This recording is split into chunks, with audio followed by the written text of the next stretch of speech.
Récemment, au cours d'un atelier de conversation, un problème a été soulevé par une candidate qui a un bon niveau en anglais et qui nous a appris qu'elle trouvait difficile d'exprimer sa colère en anglais et en situation réelle. Il est tout à fait normal que les émotions exprimées en langue étrangère nous échappent parfois. Si nous maîtrisons l'expression des émotions dans notre langue maternelle, il est plus difficile de les traduire avec la même vérité, la même authenticité et la même intensité avec des mots en langue étrangère, dans notre cas l'anglais. Et c'est le sujet de notre vidéo d'aujourd'hui.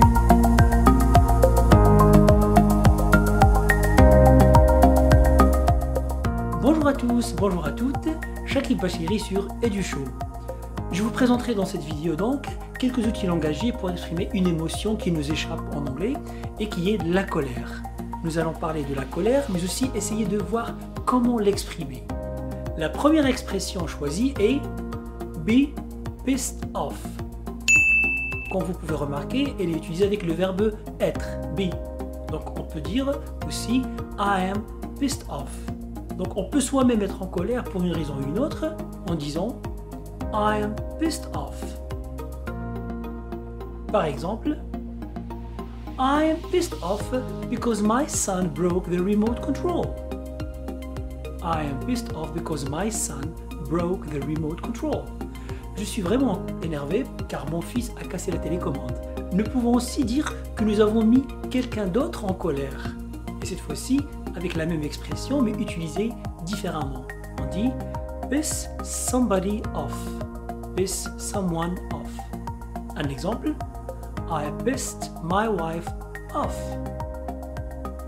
I pissed my wife off when I came back home late. J'ai énervé ma femme quand je suis rentré tard à la maison. Je l'ai mise en colère.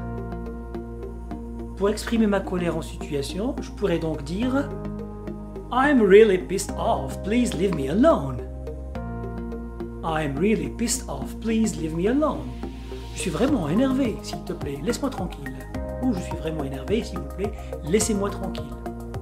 La deuxième expression que j'ai choisie est toujours utilisée avec le verbe être pour dire que l'on est furieux. C'est l'expression be livid. Un exemple, j'ai prêté ma voiture à un ami qui a fait un accident avec la voiture et là, je suis vraiment en colère. Donc je peux dire I am really livid. I'm really livid because my friend had an accident with my car. Je suis furieux car mon ami a eu un accident avec ma voiture. La troisième expression qui marque la colère, après une succession de causes, est That was the last straw. En français, nous utilisons l'expression c'était la goutte qui a fait déborder le vase. En anglais, on parle de dernier brin de paille qui vient casser le dos du dromadaire. That was the last straw. L'image est belle. Un exemple.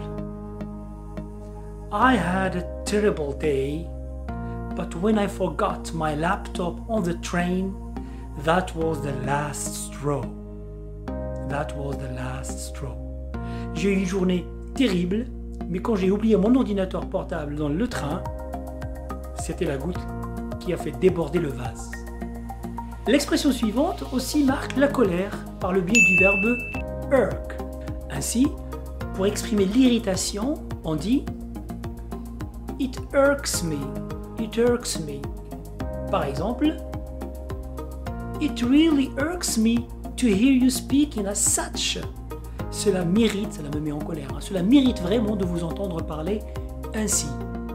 Dans ce cas, nous pouvons de même utiliser l'expression It really annoys me. Ou It really bugs me.